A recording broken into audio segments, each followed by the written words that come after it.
नमस्कार, मैं विष्णु लांबा राजस्थान के टोंक जिले की देवली तहसील के भरना गांव में हैं। भरना गांव के किसानों ने खेती के माध्यम से स्वावलंबन के और रास्ते समृद्धि के रास्ते इख्तियार करने का काम शुरू से कर रखा है और इसको नए नए नवाचारों के साथ शुरू किया है। ऐसे ही हमारे किसान बबलू जी सैनी, उनके नेतृत्व में कई सारे पर्यावरण की सेवा के काम खेती के माध्यम से हो रहे हैं, जिससे परिवार भी संचालन होता है, आए गए की सेवा भी होती है, मेहमान नवाजी भी होती है और कहीं न कहीं एक जिसको बिजनेसमैन कह सकते हैं आप, एक अच्छा यंग फार्मर जो है वो एक अच्छे बिजनेस की तरफ बढ़ रहा है। उसके इन कार्यों को आप देखेंगे, निश्चित रूप से प्रेरणा लेंगे।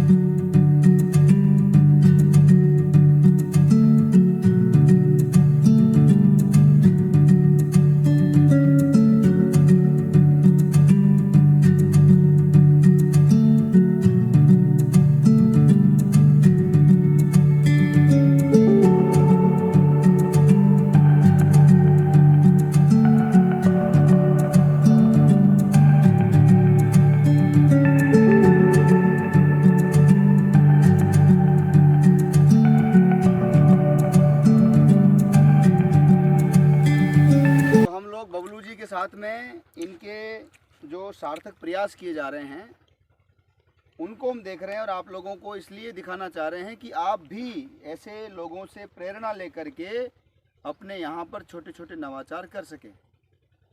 आप देखिए पानी की बचत कैसे हो सकती है, उसके लिए एक विशेष ये विधि अपनाई गई है। आप ये किस समय बिछाते हैं?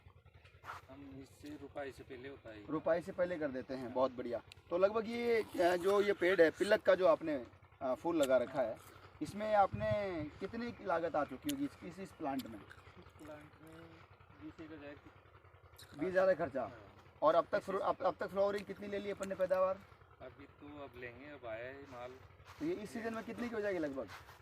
अब देखो ये तो बिकने के ऊपर रहता है। मतलब 2 लाख 3 लाख? नहीं इतना नहीं। कितना हो जाएगा? हो जाएगा 50 हज़ार। 50,000 बस? तो 20,000 लगा दिए, 50 ही कमा रहे हो? हाँ, ये तो बहुत कम कमा रहे हो आप। इसमें इसके ऊपर निर्भर करता है ना, भाव के ऊपर निर्भर करता है। अच्छा, फल तो खूब आएगा, भाव के ऊपर है। भाव डाउन के ऊपर। अगर भाव ज्यादा हो जाएगा तो अपने कमाई से हो जाएगी, और नहीं तो फिर तो पड़ा खराब होगा। लाख के ऊपर भी निकल जाते हैं। अब ये तो इसके ऊपर। तो हमारे टोंक के युवा किसान बबलू सैनी जी ने जो है वो हमारे ज़िले के लिए एक प्रेरणा स्थापित की है। आप सब लोगों से प्रार्थना है, ऐसे फूलों के पौधे लगाएं, बगीचे लगाएं, ज़मीन का सदुपयोग करें, पानी का सदुपयोग करें। और उधर लाखेरी से हमारे भाई साहब को देखिए आप, बिल्कुल हमारे टोंक वाले स्टाइल में। ये बात देखिए आप। अब लाखेरी वालों के साथ में हम आपको गेंदा दिखाते हैं, इन्होंने गेंदा भी लगाया है। और लाखेरी वालों ने मेरे लिए एक बढ़िया शानदार वो नींबू की कलम भी तैयार की, आपको दिखाऊंगा। 12 महीने वाली कलम है नींबू की, जिसमें आप लोग भी अपने घरों में लगा सकते हैं। ये देखिए, ये इनका नया प्लांट तैयार हो रहा है। इसमें गेंदा है, उस पर लाल फूल आएगा गेंदे का। और आप सब लोगों को कहीं ना कहीं मंचों पर, कार्यक्रमों में, सार्वजनिक जगहों पर खूब देखने को मिलता है। ये बैंगन का खेत है।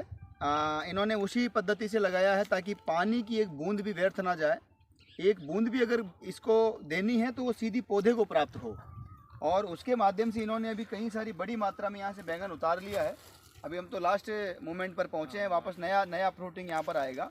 ये देखिए आप, बहुत स्वादिष्ट, बहुत ही स्वादिष्ट, एकदम देसी बैंगन का अपना एक मज़ा है। और वो सब प्रकार के यहाँ पर आपको नवाचार देखने को मिलेंगे।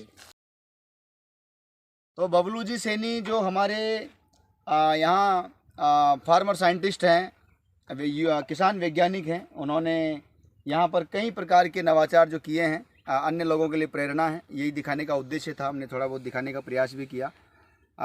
और इस यात्रा के लिए मोहित जी इधर आइए। इस यात्रा के लिए मोहित जी को धन्यवाद। मोहित जी मुझे लेके आए यहाँ पे। और मोहित जी हमारे श्री कल्पतरु संस्थान के समर्पित कार्यकर्ता हैं, अध्ययनरत हैं। आज इनका पेपर भी था, सुबह ही हनुमान जी के मंदिर बहुत ऊर्जा के साथ गए थे। तो मुझे दिख गए कहाँ जा रहे हो, बोले आज पेपर है इसलिए बालाजी के जा रहा हूँ। तो बालाजी ने इनको पक्का आशीर्वाद दिया होगा, अच्छा रिजल्ट आएगा। बढ़िया। तो बबलू जी सैनी का हम आभार व्यक्त करना चाहते हैं कि बबलू जी को देखिए आप, इतना आंवला आ रहा है, इतने सारे कुछ आपने देखा है और इतना अच्छा काम कर रहे हैं। बस दुख इनका एक ही रहा बातचीत में कि जैसे आप ये वो ढेर लगा पड़ा है, उधर आपका बैंगन का ढेर लगा पड़ा है, कहीं नींबू का लगा पड़ा है, कहीं पपीता का लगा, एप्पल का, उसका आपके अमरूद का लगा पड़ा है। इसका कारण क्या कि भाव नहीं आता है। बहुत मेहनत करते हैं, फसलें तैयार करते हैं, ढेर लग जाते हैं फसलों के, इनकी तरफ से कोई कमी नहीं रहती है। और प्रकृति मैया भी अपना खूब साथ देती है इन लोगों का। तो भाव नहीं आए तो क्या किया जाए। पिछले साल इतना अमरूद इन्होंने पैदा किया, हमारे यहाँ पर लांबा गांव में भी बड़ी मात्रा में अमरूद पैदा हुआ, लेकिन 4 रुपये किलो अमरूद बेचकर क्या करेगा किसान। तो जानवरों को खिलाना और फ्री बांटना ही ज़्यादा उचित रहा। तो ये थोड़ी समस्या ज़रूर किसानों की है। मुझे लगता है इसका भी सरकार में बैठे हुए जिम्मेदार लोग जो हैं वो विचार करेंगे। किसानों को उचित आय मिलनी चाहिए, क्योंकि वो दिन रात मेहनत करके अपना खून पसीना इस मिट्टी में डालते हैं, तब जाकर के आपके घरों में, आपकी किचन तक, आपकी टेबल तक सब्जी पहुंचती है। तो बहुत बहुत धन्यवाद बबलू जी, बहुत अच्छा लगा, शुभकामनाएं।